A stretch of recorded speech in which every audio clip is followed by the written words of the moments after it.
Gusto ni boss 215cc lang. Bale, ayan na lahat yung pyesa natin isasalpak sa kanya. Ayan, naikabit na yung sigunyal. Boss, para saan ba yung bilog na yan? Ito boss kasi ito yung hulog niya. Kunwari yan yung hulog ng motor. Paano hulog? Hulog na ito. Hulugan to eh. Gago! Gulo-gulo mo kay Bola.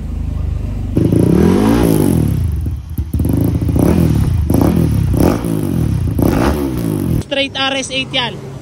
Ayan, RS8 yung black, RS8 yung head, RS8 throttle body, tapos TRF yung crank.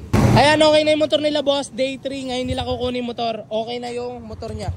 Tapos na, 215. Boss, ingat. From Gapan. Ingat kayo ah.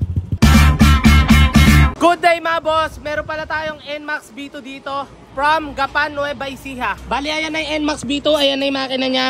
Ang gagawin pala dito sa NMAX B2 na to ay 215cc. Bali all stock yan mga papa. Binabaklas na nila. Ayan. Kasi nila tong crank ay etong sigunyal kasi papalitan to ng plus 4. 215cc ang gagawin dito sa NMAX B2 na to. Plus baklas na siya. Ito siya. Gagapan yung may-ari na to. Ninaan dito siya ngayon umalis na. Balikan niya to bukas. Pinagkatiwala sa amin yung motor na rin. Yung mga stock parts naman niya. Stock head. Ayan. Ito yung mga stock lahat ng mga pyesa. Bali naka-bolt-on pala to dati. Ang gamit dito ay RS8 na cam. Tapos ito naman yung stock block niya. Ngayon ito, kinakalas na nila para mabunot nila yung sigunyal. Kasi papalitan to ng bago plus 4. 215cc ang gagawin sa motor na to.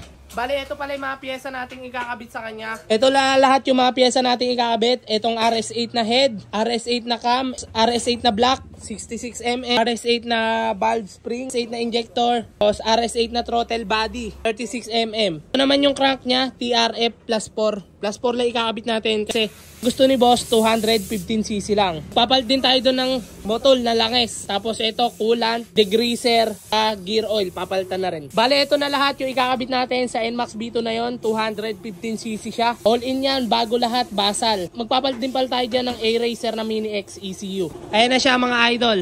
Ayan, malapit na mabunot. Pagkabunot na ito, lilinisin lang yung pinaka-shell. Tapos, isasalpak na yung sigunyal. Bale, ito na yung makina niya mga boss. Ayan, nabunot na yung sigunyal. Ito yung crank niya. Stock crank. Ayan. Stock siya.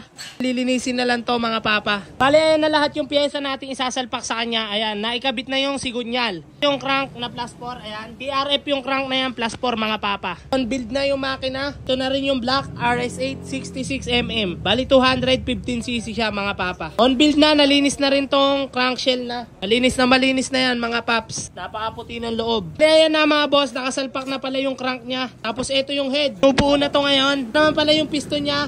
Valve packet na rin siya. Ito na yung valve dito. Tapos ayan yung rocker arm. Ito lang yung stock lang din ikakapit natin rocker arm dito. Ito pala yung niya, manifold. Pinort lang tong on. Pinakto sa head. Pat na rin to mga bossing. 6mm lang ang baon natin mga papa. Ito na mga boss yung head niya. Ayan, napakaganda nung head. Bagong bago. Na all dito mga papa. Yung RS8 na cam, RS8 na valve spring. Yung rocker arm nakakabit na rin. Nasalpak na lang yung block. Ayan mga boss, nakasalpak na pala yung block. Inaayos na lang yung makina. Ayan. Ito, ginagamitan nila na itong parang bilog. Boss, para saan ba yung bilog na yan? Ano yung ginagawa? Ba't ginaganyan pa? Parang may number na ganyan. Dito boss kasi ito yung hulog niya. Kunwari yan yung hulog ng motor. Paano hulog? Hulog na ito. Hulugan to eh. Batak lang. Dinidegree. I-adjust natin ng dalawang hulog. Dalawa? Oo. Sa cam naman yun. I-adjust natin. Ayan, okay na yan. Ayan, mga 40 ba? Ayan, kailangan mga 40. Ayan boss, ayan. Kailangan mga 40. Kailangan daw yung degree niya asa ito, 40. Boss, ito kasi timing niyan, boss. Dapat ipo 40. Ito boss, ipo 40 natin. Ayan, asan? Ayan. Okay. Ayan ay tama niyan. Boss, bali ayan mga boss, ito na pala yung tamang timing niya. Kailangan naka 40 daw to. Gago! Ayan, schedule din to bukas. Max, tapos Aerox B1, 215cc din ang gagawin sa Aerox B1 na to. Same set na ito. Ang may-ari naman nito, taga Llanera, tapos ito, taga Gapan. Bale, ito pala yung makina mga bossing, na isalpak na yung block niya. Tapos yung RS8 na head. Bago yan mga bossing ha. Nakatap pa rin yung degree wheel natin. Yan. Gulo-gulo mo kay Bola.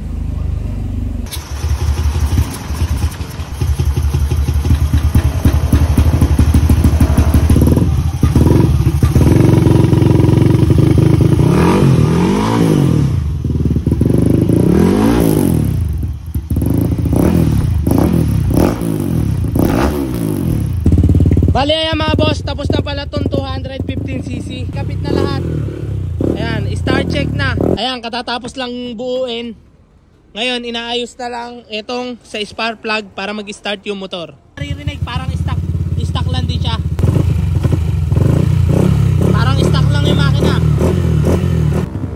pa naman to, hindi pa napapalitan spring. Bukas napapalitan yan. Pwede na itong kunin ng may-ari. Bukas, tagagapan yung may-ari na ito. Iniwan dito yung motor, pinagkatiwala lang sa amin. Mababa lang yung RPM niya na. Rolling! Ayan, day 3, okay na yung motor nila, boss. Ayan, si boss may-ari niyan. Ito yung ginawan 215cc. Lalagyan natin na sticker yan dito. Day 3, kukunin na nila to ngayon. Tagagapan sila, kuya. Okay na yung makina na to. Straight RS8 yan. Ayan, RS8 yung black, RS8 yung head, RS8 throttle body, tapos TRF yung crank. Break-in lang to, break-in.